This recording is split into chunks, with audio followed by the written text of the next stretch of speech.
زه چې سلیم بای له راځمه د ده ډېره زیاته زندګي بدله شوه او زما په وجه نه دا الله بدله کړه.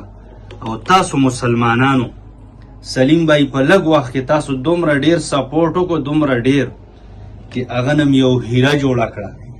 دوستانو که دغسې مونږ په دې خپل چاپېرچل کې، په دې محله کې، په کلي کور کې مونږ وګورو، نو زمونږ په دې معاشره کې ډېر داسې غلط خلک شته، خراب خلک شته. مونږ د هغوی نه نفرت کوو.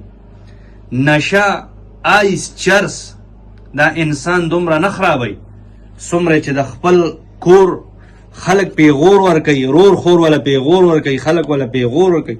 هغه پیغور دغه نشهیي ډېر زیات خرابوي. دوستانو خبرې ناشنا دي خو دا ټولې حقیقت دي. د سلیم بای دومره زړه نرم شوی دی، دومره زړه په ایماندارۍ چې یو یو خبرې سره سترګې دارې وي. دوستانو دا صاحب وایي زه به تاسو ته یو